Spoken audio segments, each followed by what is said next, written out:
Oi, Clarissa, tudo bom? Oi, Má, estou bem, e você? Tô ótima. Má, conta pra gente quem tá aqui hoje na tenda conosco. Pois é, Clarissa, hoje a gente vai ter o prazer de receber o Wesley Ávila, que é do perfil Jardim Parental. Eu conheci o Wesley no grupo da doutora Priscila Xavier, a gente faz uma formação juntos em neurociência e trauma na infância. E ele veio me cutucar por privado, porque ele já seguia a Tenda Materna, curtia o nosso podcast. Aí eu fiquei feliz, assim, e depois de um tempo, acompanhando as falas dele lá dentro do grupo, eu fiquei curiosa de trazer. Fiquei com vontade de trazer ele aqui para a tenda, porque achei que era um exemplo muito legal, uma experiência muito legal. O Wesley, ele é pai da Valentina, que tem 2 aninhos. E ele foi impactado pela chegada da filha dele, né? Que basicamente eu posso dizer que ele aceitou o convite que os filhos fazem de mergulhar no processo de autoconhecimento. Eu acho que as crianças vêm um pouco com essa missão, sem querer, né? E o Wesley acabou sendo fisgado por isso, também muito estimulado pela mulher dele. Ele fala que ele é ex-analista de sistemas e se diz atual analista de si próprio. Ele fez uma transição de carreira do mercado de tecnologia para se tornar educador parental e hoje ele trabalha orientando pais a não reprimirem, mas sim a se conectarem com seus sentimentos para se relacionarem de forma consciente e respeitosa consigo mesmos e com a família. Então, Wesley, primeiro, muito obrigada por aceitar o convite de estar aqui com a gente.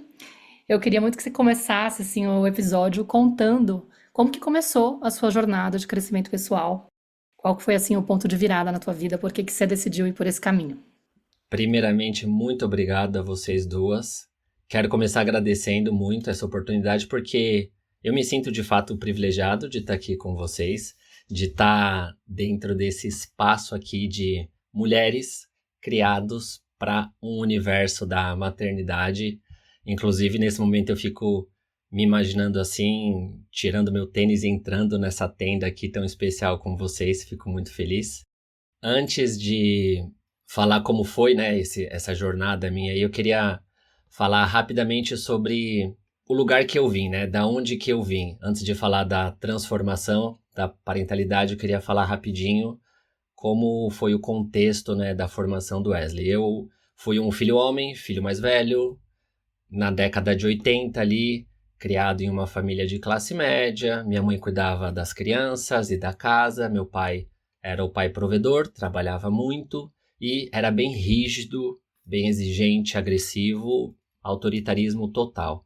E muita violência porque acreditava-se que era assim que se formava um filho forte para enfrentar o mundo, né? Então, uma infância que foi marcada por uma dualidade intensa ali.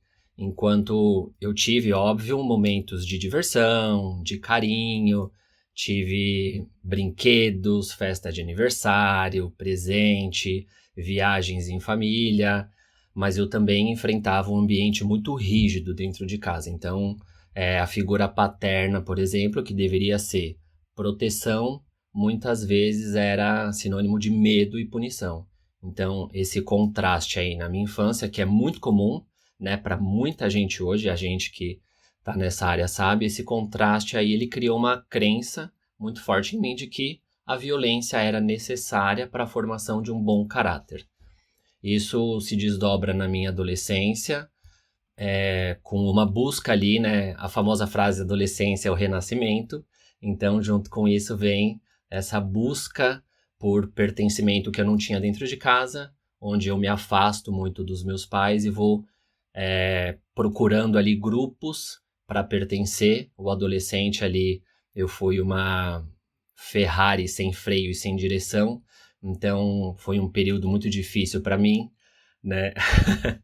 É engraçado, mas é bem isso mesmo, né? Um período de busca de me destacar, de ser visto, de ser notado, muito excesso, muita festa, muita bagunça, muita briga na madrugada, muita violência também, muito álcool, promiscuidade, droga, muito trabalho para o meu pai, muita coisa envolvida.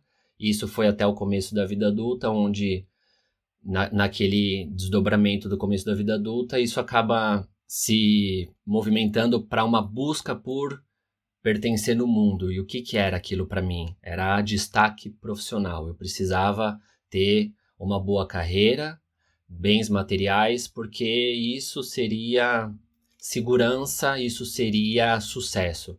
Então, começo da minha vida adulta, principal objetivo de vida era o quê? Ser rico e ter patrimônio, né? Sem saber o que era a saúde mental. Então, por isso que a gente chega aos 30 anos de idade com um emprego estável, uma condição financeira confortável, dentro de um relacionamento onde a mulher cuida dela, cuida de mim e cuida da relação. E isso não é um problema. Antes da chegada dos filhos, né? Não é um problema mesmo, porque isso é um padrão ali que a sociedade segue, né? Então, aí quando tudo está aparentemente perfeito, né? Eu e a minha parceira, os dois se achando preparados para serem pais, a mulher engravida e ela conhece a Maíra e a Clarissa, que começam a falar de apego seguro, de desenho original do ser humano, de inteligência emocional, de trauma. E aí a gente se dá conta de que até aquele momento a gente estava vivendo na superfície, da superfície, da superfície, e começa aqui, nesse momento, uma história transformadora. Quer dizer, uma história de dor, transformação e depois liberdade, né? Então, Só uma pergunta. Você tá falando que o primeiro contato foi através da tenda materna? o primeiro contato. Sim. Olha, essa parte eu não sabia, eu não tinha pescado essa história.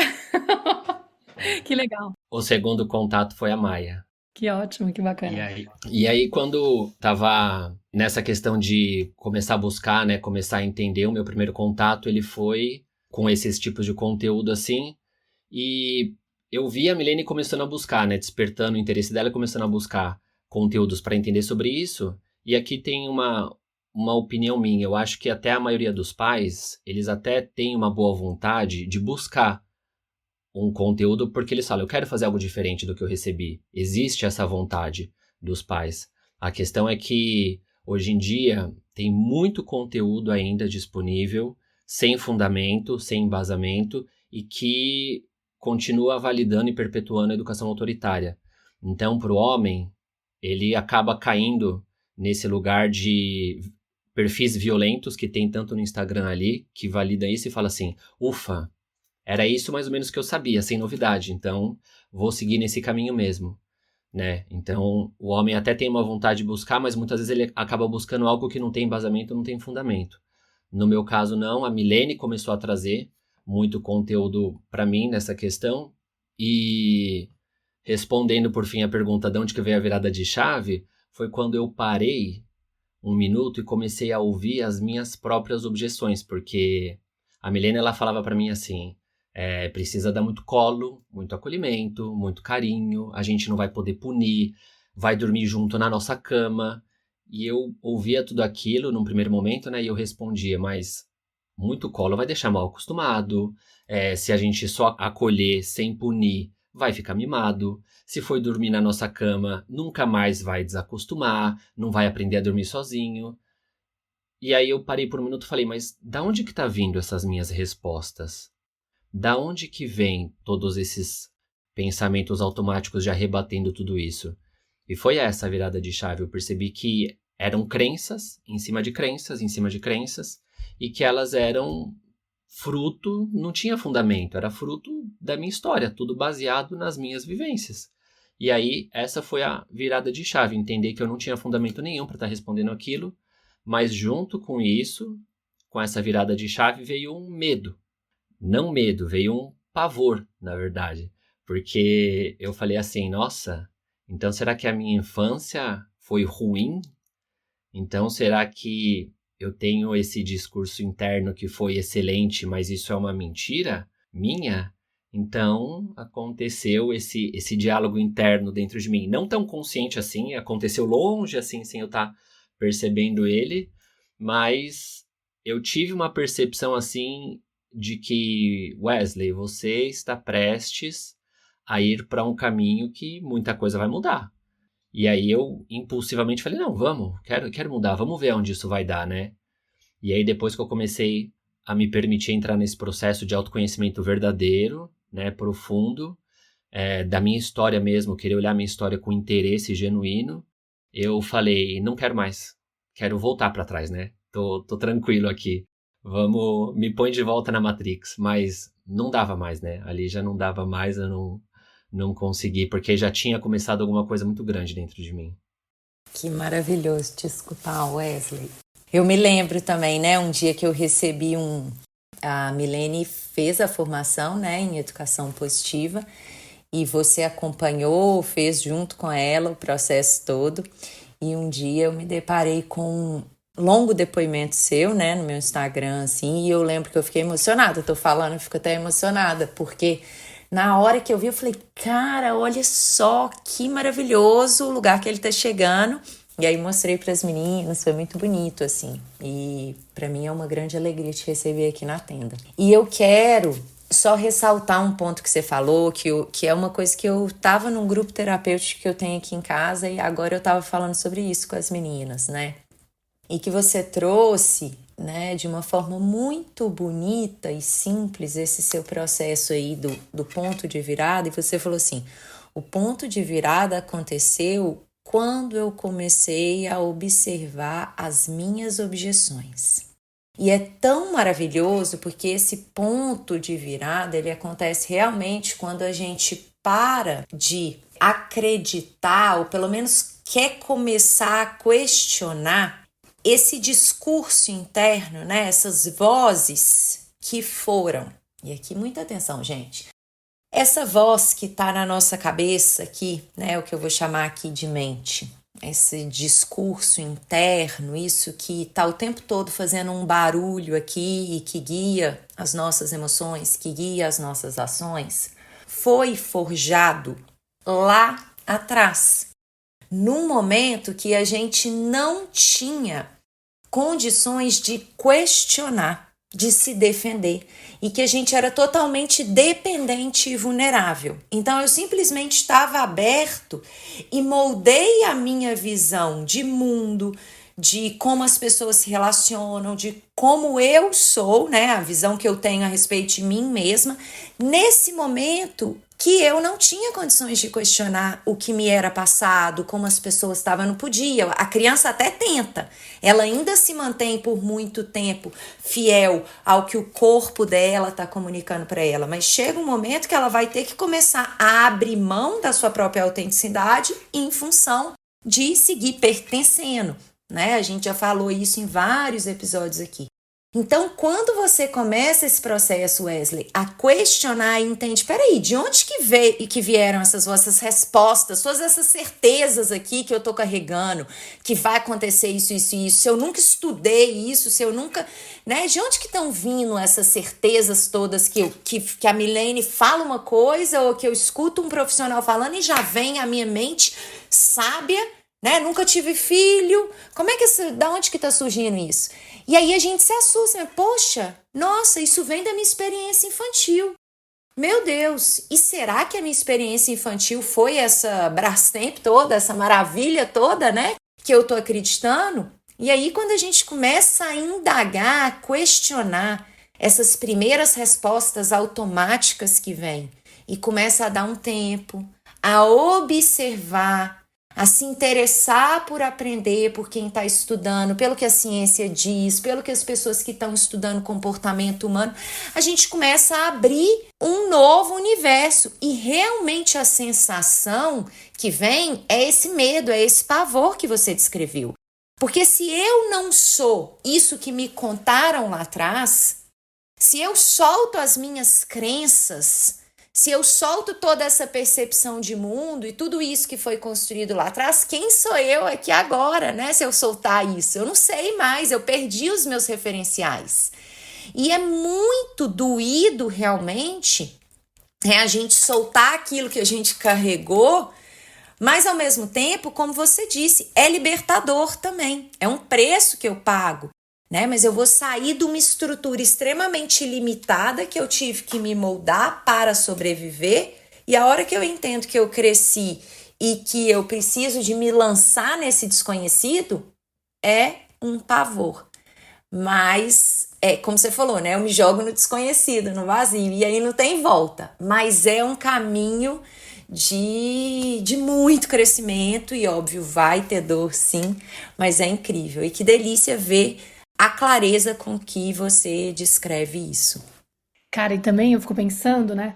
Quando você fala isso, é muito difícil soltar, porque realmente parece que eu também não vou encontrar quem eu era, quem afinal eu sou, né? Já que tem tanta coisa, tanto discurso enganado. E também é doloroso porque a gente acaba validando dores que a gente fingiu que não eram dores, né? Que era tipo, é aquela coisa assim, a criança ela não tem referência do mundo externo. Quando ela é muito pequenininha, a forma como os pais tratam ela, ela acredita que é a forma como os pais têm que tratar as crianças. Esses dias eu estava conversando com a Nara, ela veio me contar um relato. Ela falou assim, mamãe, eu estava conversando com uma amiguinha minha, sabe o que ela falou pra mim? Aí eu falei, o quê? Ela falou que criança só aprende quando toma bronca. Aí eu falei, é? Ela falou, pois é. Aí eu falei, o que você falou? Falou que não é assim não, que você pode conversar, não precisa ficar dando bronca. Né? Porque, claro, a Nara não tá acostumada a ter isso como se fosse uma coisa naturalizada. Obviamente que eu dou bronca nela, mas não é porque eu, tipo, acredito que é a bronca que vai ensinar. É porque eu tô lá, tipo, naquele momento, né? Que eu não consegui dar conta e ela sabe, porque eu vou lá e reparo, peço desculpa, enfim. É outro tipo de dinâmica. Aí eu fiquei falando pra ela, falei, olha, sabe o que acontece? Muitos pais acabam se justificando. Porque como eles perdem a cabeça e acabam se descontrolando e acabam dando bronca, e eles falam pra criança, tipo, ó, já te falei 1000 vezes e parece que só quando eu grito que você aprende. Só quando eu falo desse jeito com você que você faz o que você tem que fazer. E a criança não tem referência. Ela não vê outras crianças sendo tratadas de outra forma. Então ela acredita que o pai dela falou, né, o cuidador principal, tá descrevendo a forma como tem que ser o mundo, ela vai comprar aquele discurso. Então é mais fácil ela entender que os pais estão certos em tratá-la assim e que ela merece ser tratada assim, do que acreditar que os pais estão fazendo uma coisa de errado com ela, que na verdade eles não entendem de natureza da criança, que eles estão inconscientes e é por isso que eles tratam ela dessa forma, que se eles tivessem um aprendizado sobre educação positiva, por exemplo, talvez eles questionassem e não culpabilizassem a criança pela dificuldade deles de lidar com aquela situação. E aí, olha só, ela já está criando essa crença, né, de que crianças só aprendem através da bronca. E ela vai pro mundo até chegar no momento em que, de repente, o Wesley chegou e falou, nossa, mas peraí, baseado em quê eu sustento essa ideia de que eu apanhei e sobrevivi, que tá tudo bem ter sido tratado assim, que eu merecia ser tratado assim, porque afinal eu que era impossível, olha só como eu era rebelde na adolescência, coitado dos meus pais que tiveram que me aguentar. Claro que eles vinham com um monte de represália. Como é que eles iam me domar? Sou um homem de bem por causa disso, graças ao que eu recebi deles. Aí, de repente, chega e cai tudo por água abaixo. Então, assim, é muito forte, porque também é validar a dor, porque naquela época a gente meio que se protegia também, né? Ah, tudo bem, é doloroso tomar essa bronca, é doloroso apanhar do meu pai, sei lá, é doloroso ser tratado assim, mas é porque tá sendo necessário. E aí, o jeito de lidar muitas vezes é se distraindo da dor. Então eu aprendo a fugir do que eu tô sentindo e a naturalizar isso que eu tô recebendo, mas no fundo é uma grande porcaria. Eu só vou descobrir isso quando eu tô adulto e de repente eu aceito esse convite aí de fazer esse trabalho de realmente olhar pra trás e validar aquilo que me aconteceu e a dor do que aconteceu. Eu falei, puxa, será que eu tô a fim de encarar? Você tem experiência com isso, né, de acompanhar os homens. Imagino que você tem aí bastante repertório para de repente falar pra gente quais são os maiores desafios que você vê, porque você tem um grupo de homens que você guia e tudo mais. De repente você pode contar um pouquinho de que você vê que são os maiores desafios do homem que se torna pai quando ele tá, de repente, disposto a trocar com você. Exatamente dessa maneira que vocês duas trouxeram aqui, né? Porque a gente tá meio que se vendo num lugar de muito sucesso. Fala, caramba, mas eu tenho toda uma vida até aqui. Eu cheguei quase no fim da corrida, né? Eu tô na linha de chegada, muito perto, né? Pô, falou, poxa vida, né? O que é ser um homem de sucesso, um homem de valor? A gente chegar nos nossos 40 anos ali, 50 anos e falar o que é um homem de sucesso na vida? O que a sociedade valida de fato, né? É uma boa remuneração alta ali, ter uma boa casa, dinheiro para pagar boas escolas, plano de saúde e tal.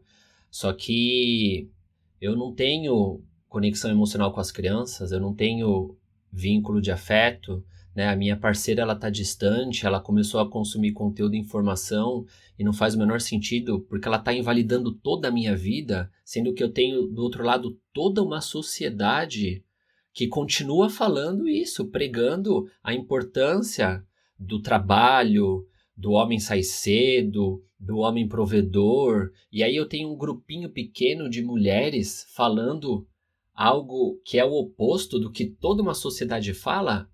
Cara, eu vou ficar com a parte que é mais fácil para mim, né? Que é onde eu tenho os meus privilégios ali, né? Que é onde eu tô sendo validado. Eu posso ser o cara que exige, eu posso usar a minha agressividade ali velada, eu posso continuar na minha posição ali patriarcal, né? É cômodo isso, mas ao mesmo tempo, sob uma perspectiva da nossa sociedade, do sistema patriarcal mesmo, essa questão do privilégio que a gente, homem, tem, ele existe, de fato, não dá pra negar, né? A gente vê muita mulher revoltada, fala, isso nunca vai mudar porque o homem não vai querer, ele tá cheio de privilégio. Eu concordo, é verdade. Nessa perspectiva que a gente vai viver uma vida rasa, uma vida superficial, né? Uma vida onde a gente não olhe para os nossos sentimentos e para as nossas emoções. Só que se a gente muda a nossa ótica, a gente vê essa situação de outro ângulo, a gente vê que esses privilégios que esses homens têm, eles custam. Tem um preço alto para isso, é um preço caro, né?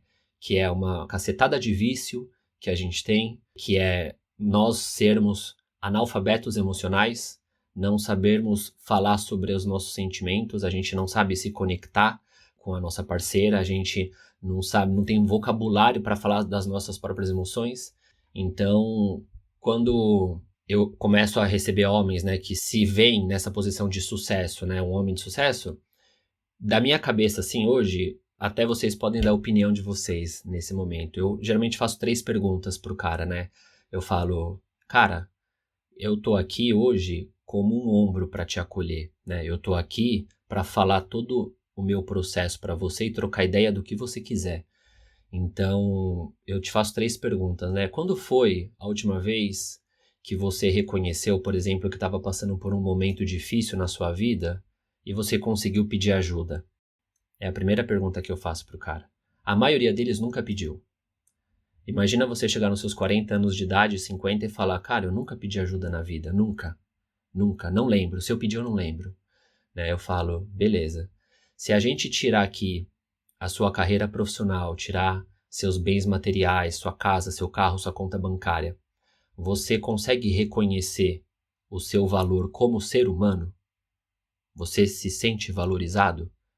Não é rápido para responder isso. Os caras tomam um tempo e falam assim, nem a pau. Não consigo, não vejo, não faço ideia de como ter valor com isso. E isso é um reflexo muito grande de tudo que foi construído. E aí a última pergunta eu falo, então tá bom, quando foi a última vez que você, não que você chorou, mas que você derramou uma lagriminha ali, né? Você lembra? Quando não precisa nem cair, só que o seu olho ficou cheio de lágrimas e você puxou pra dentro de volta. Você lembra? O cara falou assim, nossa, faz muito tempo, eu não lembro. Provavelmente foi na infância.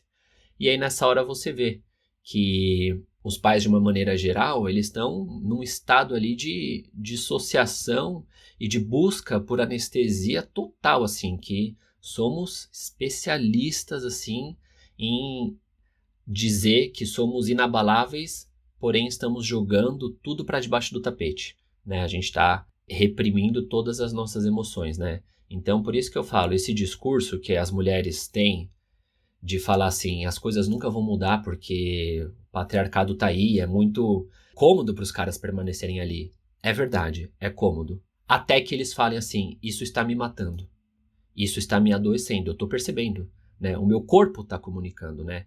Porque isso começa a acontecer quando o cara não consegue mais levantar direito da cadeira sozinho, o cara tá jovem ali, tá cheio de dor nas costas, ele quer parar de fumar e não consegue, o cara quer parar de beber e não consegue, o cara tá consumindo pornografia, né, frequentemente, ele tá vendo que tá fazendo ruim pra ele não consegue parar, o cara tá com a diabetes lá em cima, o cara tá com colesterol, o cara não consegue reconhecer que ele tá vivendo um quadro depressivo, o cara tá ansioso, tá tomando as suas medicações e o cara não consegue praticar uma atividade física. Fala, e aí? De que vai adiantar tudo isso, né? Essa conta bancária maravilhosa, sendo que você vai perder a tua mulher, cara, né? Você vai perder as crianças, você vai ficar sozinho, né? Então, esse é o ponto que eu vejo que é o maior desafio para os homens, né? Ir contra todo um discurso fortíssimo ali da sociedade e olhar algumas mulheres e falar assim, nossa, elas é que estão certas, cara.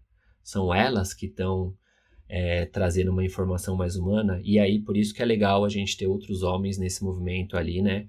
E para mim aqui, foi muito importante, por exemplo, conhecer o Alexandre, né? E ver o trabalho que o Alexandre de Coimbra Amaral faz ali, o como ele consegue tocar o coração dos homens ali, e o cara fala assim, meu Deus, né, tô no caminho errado, preciso mudar urgente e começar a buscar essa parceria, sabe? Começar a buscar esse apoio, assim. Nossa, que lindo.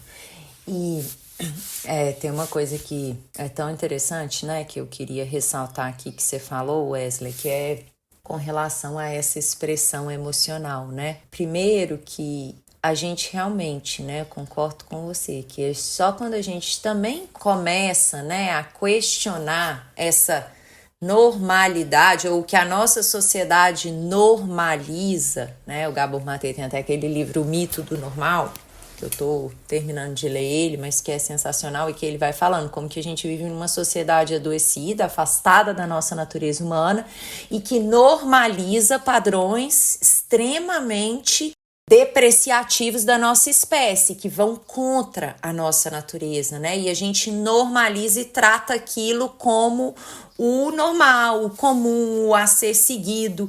E como que quando a gente começa a questionar e perceber o impacto mesmo disso que a gente normalizou a vida inteira, como, por exemplo, não expressar o que a gente está sentindo, né? Porque desde pequenininho esse menino ouviu que ele não podia ficar triste, que ele não podia chorar, ele foi distraído do choro dele, ele foi ignorado, ele foi deixado chorando, ele não foi tocado, como você mesmo foi falando no início, né? Das crenças que você foi questionando.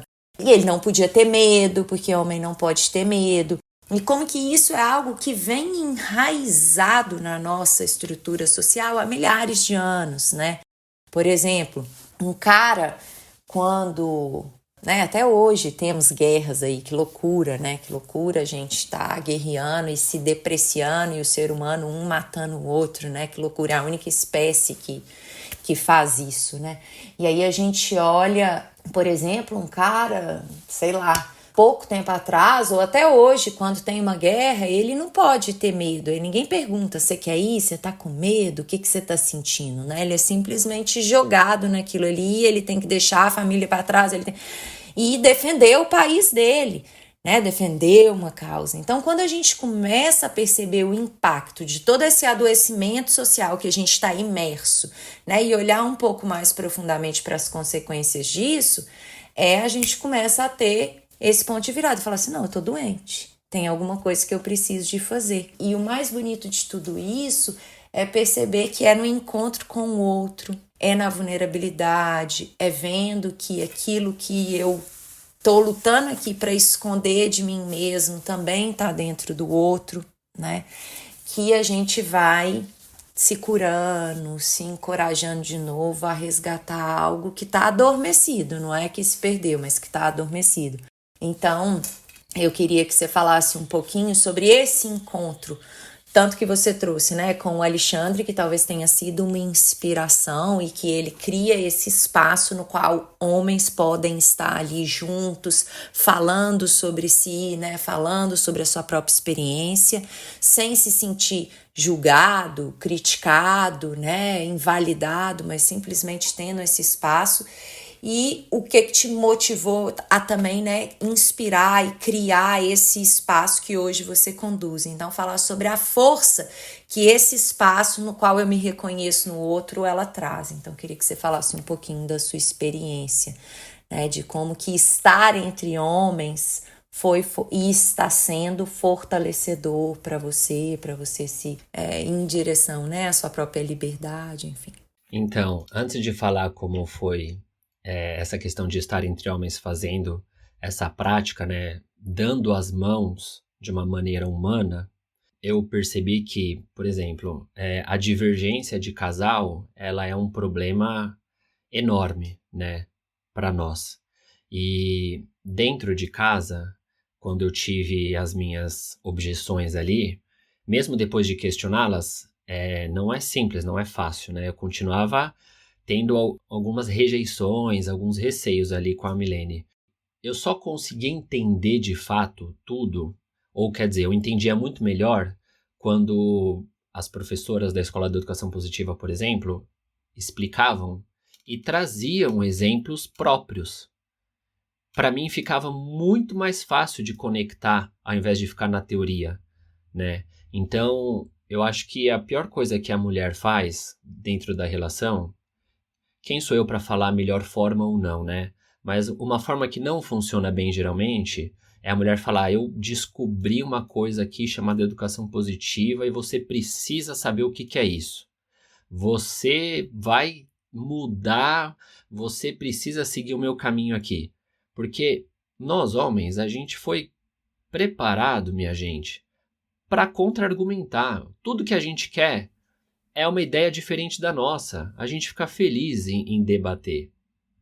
E Wesley, se você me permite interromper, não são vocês homens, isso faz parte da estrutura da nossa mente, do condicionamento da mente.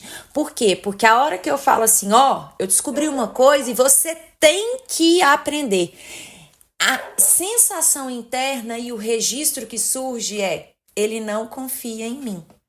E aí eu vou para um lugar de dor e eu quero mostrar que eu sou confiável, que eu também sei. E aí a mente ela vai identificar com aquilo, né? Ela vai para esse lugar de dor, de se sentir pequena, inadequada, não sou boa o suficiente, que remete toda a dor da minha experiência infantil. E eu vou querer. Então não é exclusividade dos homens, faz parte do funcionamento da mente. E quando a gente não aprende a criticar ela, né? A questionar e criticar, a gente vai só reagindo. Né? Mas continua, desculpa te interromper. Só um detalhezinho, porque também tem várias nuances nesse movimento de criar essa resistência, porque também a sensação de ele quer me controlar, quer mandar em mim, quer dizer o que é melhor pra mim, tipo, sabe? Então eu entro no lugar de querer convencer o outro que não, a minha versão já é boa o suficiente, quem é você? Porque tem uma dor lá atrás, o tempo todo ficavam ditando pra gente o que era melhor, o tempo todo ficavam desviando isso, assim, não confia em mim porque tá dizendo que sabe mais do que eu. Igual a mamãe e papai faziam o tempo todo. E eu tive que aguentar, que saco. Agora não. Chegou a minha vez, sou adulto, sei muito bem qual é o meu caminho. Você não tem o direito de ficar colocando aí seu pitaco. Então, acho que tem vários pontos que, realmente, quando a gente entra nesse tom professoral, de dar palestra, de dizer, eu descobri a verdade, você agora, o melhor que você tem a fazer é também se contaminar por ela, tem resistência. Realmente não funciona. Aqui, inclusive, chegou a propiciar a separação. Foi uma das coisas aí que deu o ingrediente pra, tipo, tchau, não aguento mais você ficar querendo mandar em mim. Mas continua, desculpa. Não, imagina, mas é exatamente isso mesmo, né? Porque com essa abordagem a gente entra num estado de defesa, né? Luta ou fuga total. E aí, a melhor coisa que a Milene fez na questão da divergência de casal ali foi, muito sabiamente, começar a praticar isso na vida dela e compartilhar da maneira que estava acontecendo. E aí eu vi, por exemplo, uma mulher que estava reconhecendo as suas dores ali, estava reconhecendo as suas feridas, estava reconhecendo o quanto ela foi podada e estava indo encontrar, buscar uma potência ali. E aí eu percebi, por exemplo, ela em situações com a minha mãe, ou meu pai, ou outros adultos ali, onde tinha uma discordância de opinião e de ideia, eu comecei a perceber ela falando, ela se comunicando num ambiente de discordância. E eu comecei a perceber uma coisa muito bonita, ela muito desconfortável fazendo isso. Eu via nitidamente o como estava sendo difícil para ela discordar de opiniões dos outros. O que para mim era um prato cheio, discordar e até às vezes ridicularizar o outro de uma maneira muito desrespeitosa, né, sarcástica, de uma maneira até arrogante. Eu estava vendo ela fazendo isso de uma maneira muito bonita e eu via o esforço que ela estava tendo fazendo aquilo ali. E aí depois ela vem e ela conta para mim, ela fala assim, olha só, dentro até do ambiente de trabalho, em reuniões, eu tenho certeza do que eu vou falar, mas eu deixo de falar porque vai divergir do que o outro colega de trabalho tá colocando, e eu me calo. E eu falando, nossa, faz todo sentido, eu nunca imaginava que ela passava por isso. Jamais imaginava que ela passava por uma coisa dessa. E eu via ela ali, linda e maravilhosa, ficando vermelha às vezes, e eu via o desconforto no corpo dela, mas ela enfrentando isso, e eu falava assim, cara, é justamente isso, é esse o caminho, né? Aproveito aqui até deixo um beijo pra ela, te amo, amorzão, porque ela fez o processo dela, entendeu? Ela me mostrou na prática o que estava por trás daquilo, mas ela precisou vivenciar. De fato, ela vivenciou para poder me mostrar e eu ver. E ela não me ensinou, eu presenciei, entendeu? Então isso ajudou demais. E a partir disso eu falei, é isso que os caras precisam, né? É isso que eu vou fazer com esses caras. Eu vou chegar para eles e vou falar, né? Olha só, a gente entra em grupos de pais e o começo ali, os caras estão procurando, qual que é o melhor bebê conforto? Qual que é o melhor bercinho? Qual que é o melhor sling para usar? E tá nessa os papos. E aí, quando é a introdução alimentar, começa os caras falando, qual que é a melhor colherzinha, o melhor pratinho, introdução BLW, tal, não sei o quê. E aí, nesse momento, eu falei assim, olha, pessoal, vocês sabiam que a introdução alimentar para mim foi muito difícil? Porque eu sabia o que era esperado após os 6 meses, na fase que a criança vai conhecer os alimentos. Eu sabia que a criança ia pegar, que a criança ia jogar no chão, que a criança ia passar na cara, que ela ia passar no cabelo. Eu sabia o que era esperado. A criança não precisa se alimentar. A alimentação continua sendo a amamentação, com 6, 7 meses. Mas a introdução alimentar é para ela brincar, para ela ver a textura. Eu sabia disso. Só que a hora que eu sentei na mesa e eu vi a minha filha passando comida no cabelo, eu falei assim, meu Deus, isso aí é um pecado que ela tá fazendo. Tem gente morrendo de fome e ela tá desperdiçando comida. Ela tá pegando beterraba, morango e jogando no chão. O que ela tá fazendo? E aquilo ali me desorganizou de uma maneira incrível. Eu falava, não é possível. Eu tô ficando maluco com uma bebê de 6, 7 meses jogando comida e eu querendo participar, eu querendo achar bonito, mas eu não tava. Eu tava querendo dissociar. Teve vezes de eu levantar da mesa e falar assim, eu não vou participar disso. Isso é ridículo o que ela tá fazendo, né? Não que eu falei isso, mas isso gritava dentro de mim, né? E aí eu olho e falo assim, cara, como foi a minha fase de alimentação? Não na introdução alimentar, mas toda a minha infância, né? Eu olho para minha infância e eu vejo ali que eu tinha que acordar de manhã e eu não podia nem sentar de pijama na mesa. Eu precisava trocar de roupa, pentear o cabelo, molhar, e eu precisava sentar de um jeito específico, porque a mesa era um lugar sagrado e eu tinha que agradecer, eu tinha que comer, não era para brincar, era para comer, era com exigência, era com obediência, com cobrança, com pressão.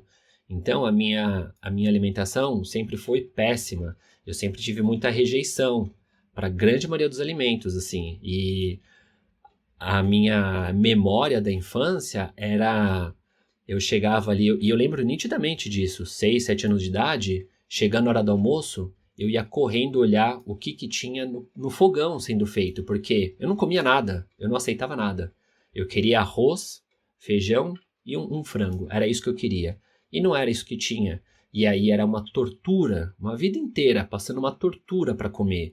Porque minha mãe queria que eu comesse, porque eu era um ingrato, porque eu tinha tanto de alimento e eu não comia nada, onde já se viu que aquilo não era veneno, que eu não ia crescer, que eu ia ficar o menor de todos da sala, que eu não ia ter saúde, e muita ameaça, muita punição, muito castigo, várias vezes comida goela abaixo, e eu desenvolvi uma seletividade alimentar absurda, assim, sempre, até a vida adulta. A Milene, quando começou a namorar comigo, assim, comer na casa de parentes dela, assim, eu entrava em pânico, porque eu não sabia se eles iam ter feito verduras, vegetais, legumes, o que ia ter ali pra mim comer. E eu não comia. Eu já tinha aceitado, igual a Maíra falou, né? Chega a vida adulta e fala, ninguém vai mandar mais em mim agora. Ninguém, eu vou comer isso, é isso que eu vou comer. e eu não vou ouvir nada de ninguém. Só que eu não tinha essa consciência que era essa rebeldia interna gritando, eu buscando ainda o meu espaço ali. Não tinha essa consciência, eu simplesmente não comia nada. Eu comia básico do básico do básico, adulto, e era motivo de piada, motivo de bullying, sofria, zoava, não me importava com isso. Até que chega nessa fase da paternidade, chega nesse processo, chega nessa questão do autoconhecimento, e eu começo a olhar, né? Falar, caramba, olha o que é essa rebeldia, olha o que eu tô buscando ainda, olha como eu tô me defendendo ainda, olha como eu tô querendo buscar segurança no alimento. O alimento para mim, aquele alimento, o arroz, feijão, o frango, era segurança total. Qualquer coisa diferente daquilo para mim era um perigo, era uma ameaça, eu me sentia em risco com tudo aquilo ali. E aí eu preciso fazer esse trabalho de olhar para minha criança interior ali, ultra ferida, gritando, pedindo ajuda e socorro ali, e começar a ir para o supermercado e olhar os alimentos de um jeito diferente, e falar, deixa eu pegar aqui num alface cru, deixa eu pegar numa cenoura, numa beterraba aqui, deixa eu ver o que é isso, né? Isso não é um risco para mim, isso não é um perigo, né? Isso aqui é um alimento, isso eu quero dar para minha filha, isso aqui é saúde, né? Tá tudo bem eu sentir tudo isso, e eu vou entender a origem de tudo isso, mas hoje eu tenho capacidade, eu tenho condição de tentar fazer algo diferente. E hoje eu como salada, eu como alface, como radicchio, como cenoura, como beterraba, e falo assim, cara, que incrível, nunca imaginei isso, eu nunca imaginei isso, era uma crença, eu tinha certeza que eu ia morrer comendo arroz, feijão, frango, pizza, essas coisas, e hoje eu olho e falo, nossa, cara, é inacreditável o como isso tem o poder de transformar, né, os nossos hábitos, as nossas crenças, né, os nossos comportamentos, como isso é poderoso. Não, e é mega recente, né? Porque ela tá com 2 aninhos. Tipo assim, foi só com a chegada da Valentina na tua vida, da sua filha, que você se deparou com essa dor. Eu acho lindo esse processo. Eu vivo falando para as mães que eu atendo assim, gente, não olhem para o comportamento desafiador como se fosse um problema. Olha, como se fosse um convite, uma oportunidade. Porque a criança, olha, eu fico arrepiada só de escutar o teu relato. E foi mais ou menos o que você contou lá no grupo, né?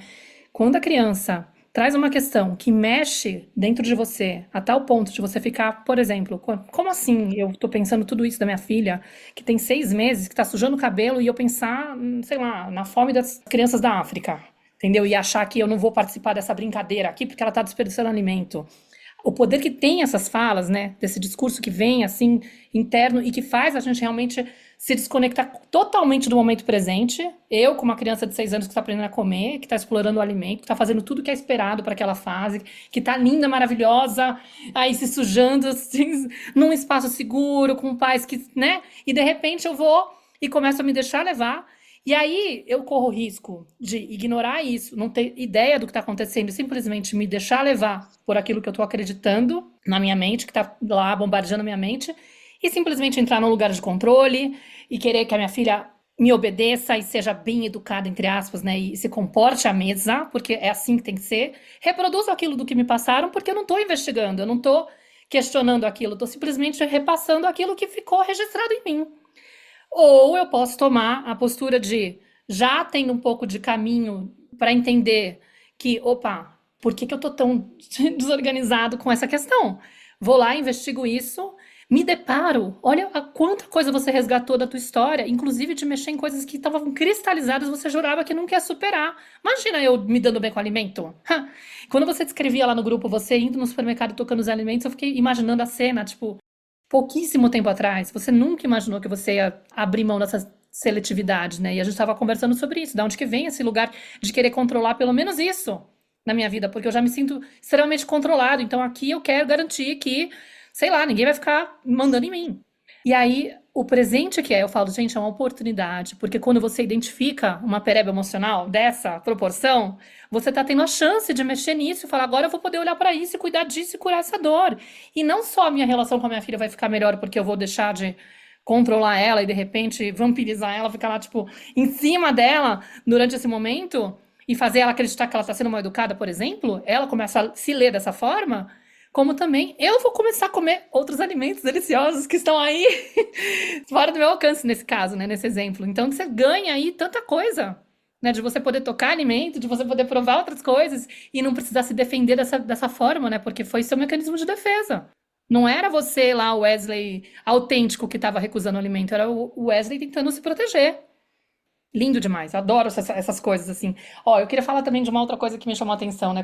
Quando você falou do bonito que foi você ver o movimento da tua mulher, né, da Milene, de no lugar de ficar meio que te empurrando as coisas, né, que no começo talvez até tenha percebido que não era por aí, então ela mudou um pouco o jeito de lidar com isso, de você observar como ela lidava. Eu recebo constantemente essa queixa, né, das mães, né? Acho que a Clarissa com certeza também, a gente tá mais do que conhecedora de quais são as dores maternas. E essa dor de, o meu marido não percebe que ele tem uma criança interior ferida e o quanto isso afeta a relação dele com os filhos, como isso prejudica, porque no final ele projeta um monte de dor, ou porque ele acaba sendo agressivo, ou porque ele não se trabalha, ele não se interessa pela educação positiva, eu mostro pra ele um monte de coisa.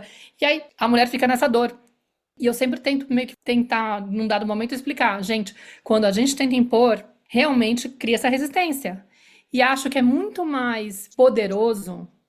Não é uma estratégia. Você fala assim, não é uma estratégia para você conseguir manipular o teu marido e fazer e convencê-lo, tá? Mas eu tô te falando que o que funciona para você verdadeiramente conectar com o outro, compartilhar a tua experiência, muito mais do que ficar apontando o dedo.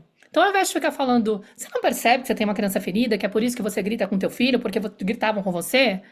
Primeiro, quem é você para acreditar que você também não tem pereba emocional? Tipo, é um lugar muito gostosinho ficar apontando pro outro o defeito do outro e falar assim, meu filho só não tá bem porque meu marido não se trabalha. Eu tô fazendo a minha lição de casa, agora meu marido se recusa. Se ele tivesse colaborando, nossa, meu filho ia estar muito mais poupado. Eu falei, foca em você, que é a única pessoa que você pode cuidar. Primeiro ponto. Não se acredite você, o alecrim dourado, que não tem nenhum problema pra trabalhar, porque assim, lição de casa todo mundo tem, assim, a rodo, sendo filho da educação tradicional, entendeu? Tipo, não tem como. A gente chega aqui com muita dificuldade. Mas fica um lugar confortável mesmo, fica achando que é o outro que tem que se trabalhar. Então compartilha a tua dificuldade, ao invés de ficar apontando pra ele, do tipo assim, nossa, eu tenho tanta dificuldade de, sei lá, de não dizer não pra minha filha. Porque de repente não é uma dificuldade que o marido tem, entendeu? Mas eu tenho, eu reconheço que eu tenho. Pra mim é tão desconfortável sentir que eu tô colocando um limite e que isso vai fazer ela ficar mal.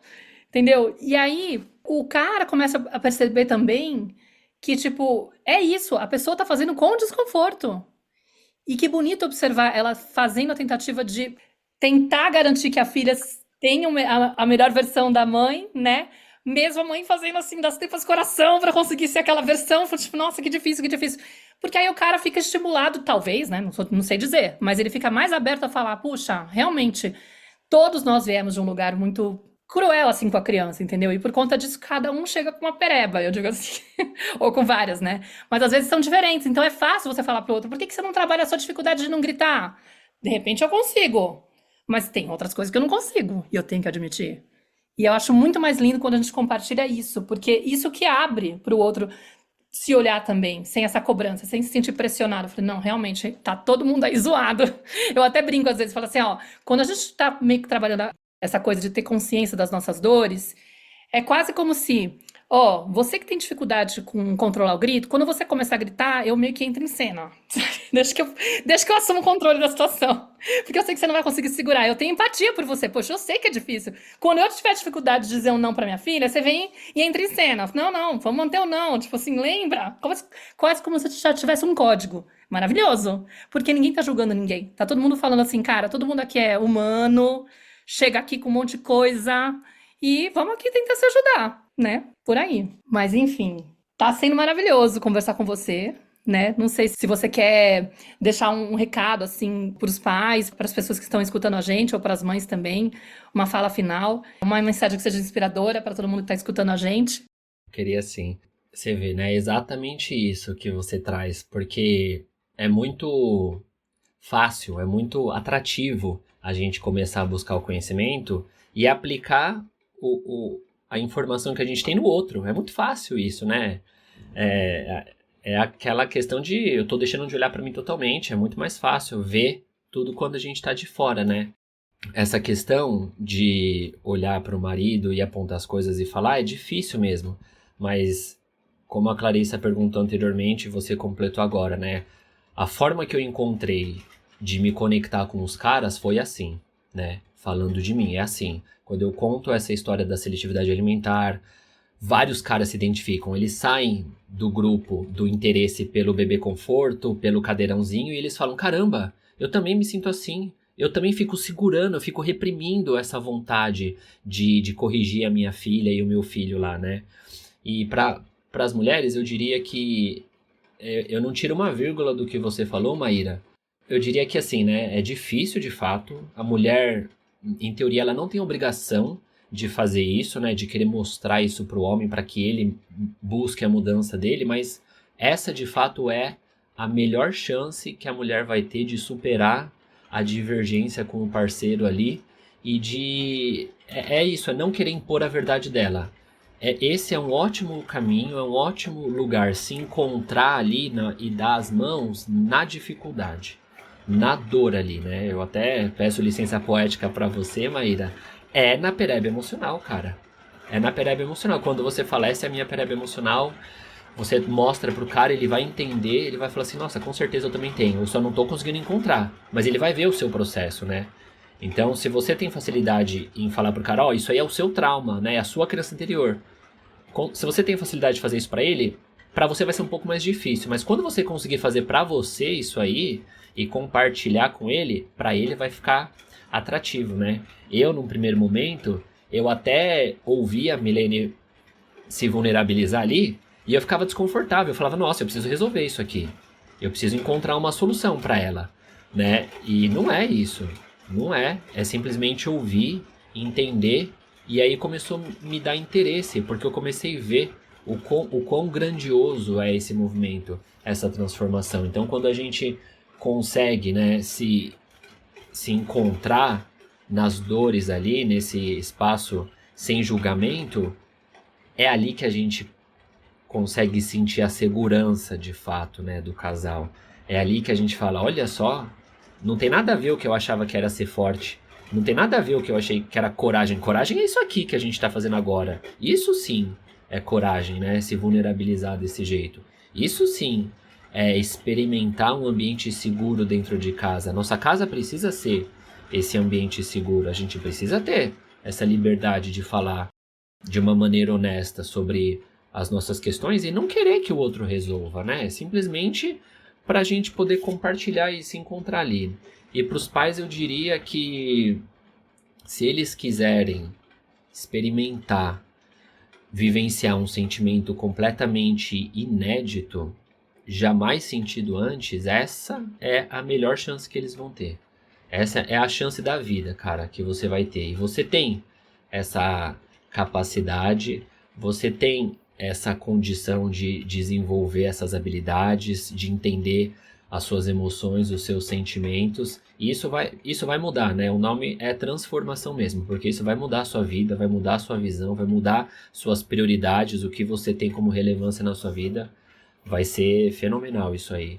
E eu agradeço demais, mais uma vez aqui, a oportunidade de estar junto com vocês aqui nesse espaço. Isso eu sonhava em estar aqui, eu achava que ia acontecer mais lá na frente, achava que ia demorar pra caramba, mas eu fico muito feliz dessa oportunidade, me sinto privilegiado mesmo de estar aqui com vocês. Quem quiser encontrar a gente nas redes sociais é Jardim Parental, no Facebook, no Instagram, no YouTube.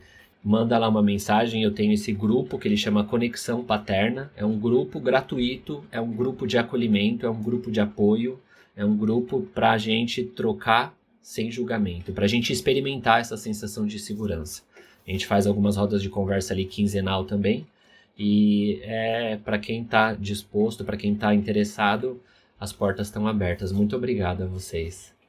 Obrigada, querido, pela sua presença. Foi uma delícia te receber aqui na tenda. Até me bateu assim um pequeno arrependimento de não ter chamado a Milene junto, né? E ter feito vocês dois aqui, recebido vocês dois. Mas a gente pode ter uma próxima oportunidade para uma outra conversa, né, Maíra? Chamar a Milene aqui, com certeza vai ser ainda mais rica essa troca. Quero te agradecer. Um beijo para ela, um beijo para você. Muito bem-vindo aqui sempre. E é isso. A gente está chegando ao final de mais um episódio. Agradeço a todas vocês, a todos vocês que entraram na nossa tenda aqui, que tiraram os sapatos e entraram na nossa tenda junto com a gente. Obrigada por esse encontro e a gente se vê no nosso próximo episódio. Tchau, Maíra. Tchau, Wesley. Obrigada, Wesley. Foi incrível ter você aqui. Eu acho que os relatos vão ser bem interessantes para quem está escutando a gente, de repente inspiradores. E quem estiver escutando aqui no Spotify, vocês podem fazer comentário, viu? Tem espaço aqui para vocês comentarem aqui no próprio episódio, fica bem bacana. Podem colocar também a classificação aí das estrelinhas para a gente poder enviar esse episódio para mais pessoas, recomendar. Sempre é bom. Deixem outros pais também escutarem, acho que vai ser um episódio bonito. Obrigada pela presença e por aceitar o convite. Tchau. Tchau, tchau. Obrigado. Beijos. Eu sou a Clarissa de Aquiara. E eu sou a Maíra Soares. E você acaba de escutar mais um episódio da Tenda Materna, um podcast sobre maternidade e autoeducação. Nossa conversa de hoje te tocou de alguma forma? Tem algo que você vai fazer diferente depois de ter escutado esse episódio? Se sentir no seu coração, compartilha com suas amigas nosso podcast, deixa um comentário no nosso perfil do Instagram, @tendamaterna.podcast, contando como esse episódio mexeu com você. Segue a gente no Spotify para não perder nenhum encontro de inspiração, crescimento, trocas profundas e muito apoio. Nos vemos em nosso próximo episódio. Até lá!